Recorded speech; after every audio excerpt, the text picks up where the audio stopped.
Salut Sony. Salut Sony. Salut Sony. Salut, allez. Et puis on a le gardien, cette légende, ce gardien de but exceptionnel. J'adorais jouer contre Pascal. Ah, t'es adoré. Ah, parce qu'il y avait tout. Et on est en direct avec Pascal Olmeta. Salut Pascal. Salut Pascal. Oh les amis, comment on va? Ça va, nous, on t'attendait, mon ami. Mets-moi des Bruccio de côté, s'il te plaît, Pascal. Ah, Pascal. Eh oui, et le figadé. Hein?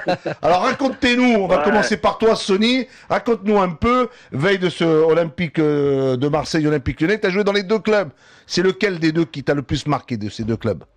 Ben, marqué, c'est celui qui en gagne toujours des titres, hein, mais j'ai passé très peu de temps à Marseille, même si c'était assez fort, c'est là où je me suis fait vraiment connaître au niveau français. Ben, c'est vrai que quand on gagne des titres, surtout 40 ans après, premier titre avec Lyon, c'est ce qui m'a marqué le plus. Et toi Pascal? Moi, il n'y a pas photo. Hein. Le club de mon cœur est celui qui m'a fait vibrer, qui m'a fait faire ce que j'ai été, le rêve d'enfance, c'est l'OM. Et toi Pascal, est-ce que tu gardes un bon souvenir de Lyon? Ben, bien sûr, bien sûr. Et malheureusement, bon, j'ai été viré, mais j'aurais bien aimé rester. Comment ils t'ont viré? Ils ont eu du mal à le virer. Ils m'ont mis un coup de pied dans le cul, mais bon, c'est pas grave. C'est pas grave. L'essentiel, c'est que ce football fasse vibrer. Il faut pas oublier ce qu'a construit le président Aulas. Ça, on ne peut pas cracher dessus.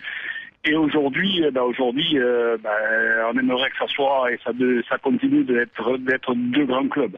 Eh ben, je vais te dire quelque chose, Luis. Il manque des joueurs de cette qui renommée. font rêver comme Sony aussi bien. Et Pascal dans les buts aussi. Hein. Et surtout, je peux le dire, des gardiens de but comme Pascal Olmeta. On ne les a plus. Ah, c'était vraiment un championnat complet quand tu avais la chance de jouer contre ou avec des joueurs comme ça. Sony, toi, quel est le souvenir? Est-ce que tu gardes un bon souvenir de Marseille?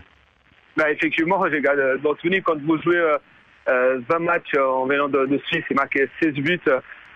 C'est vrai qu'il y a que de bons souvenirs. Marseille, c'était vraiment la vitrine pour moi, pour mon expérience au niveau de vraiment de haut niveau, parce que l'exigence à Marseille, après avoir été champion d'Europe, Marseille avait beaucoup d'exigences avec des grands joueurs. C'est la première fois où vraiment j'ai joué en Europe avec des grands joueurs. C'était un énorme souvenir, oui. Pascal, dans lequel des deux clubs il y a le plus de pression?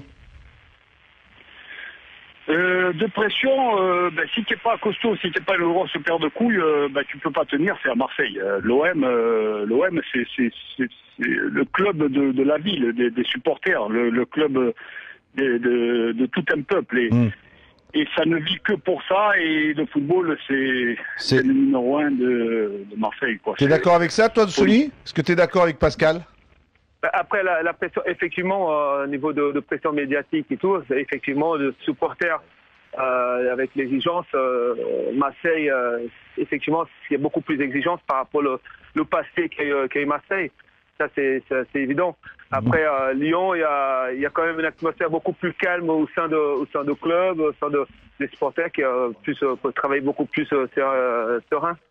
Oui, Ali. Ouais, je vais poser une question à Pascal, parce que entre la pression qu'on voit pour un joueur de Marseille maintenant, et quand toi tu jouais où il fallait vraiment des joueurs bons et de caractère pour vraiment, parce qu'on a vu des joueurs se casser les dents à l'Olympique de Marseille, toi tu l'as vécu avec un groupe vraiment de caractère, de se retrouver avec autant de joueurs de caractère quand tu étais, autant avec Bernard Tapie et tout, et quand je vois que maintenant des sélectionneurs des fois se plaignent pour 2 ou 3 joueurs de caractère, il fallait vraiment pousser des coudes pour se faire la place. Hein. Ouais, tu as raison, Ali, mais je pense que c'était avant tout un respect. Tu peux avoir du caractère, mais respecter ou l'adversaire ou les hommes. Je crois que si tu rentres pour mouiller le maillot et te défoncer, mais dans le bon sens du terme, nous, ça commençait dans les couloirs, mais bon, c'était la guerre des tranchées, mais dans le bon sens, c'était parce qu'on voulait gagner. Et c'est le moment qu'on a connu, c'est parce que tout passait. On avait eu malheureusement qui nous a quittés, le pauvre Raymond. De A à Z, il n'y avait aucun problème. On s'entraînait un coup à droite, un coup à gauche. On était dans des mobil-homes par terre. Il y avait des champignons pour prendre la douche, obligé de mettre des claquettes. Mais on ne se plaignait pas. C'était comme ça et ça nous réussissait. On ne se posait aucune question. Et voilà, ça fait que ça a fait du grand. Ça a fait une grosse équipe qui a duré pendant 3 ans. mais sans se poser de questions.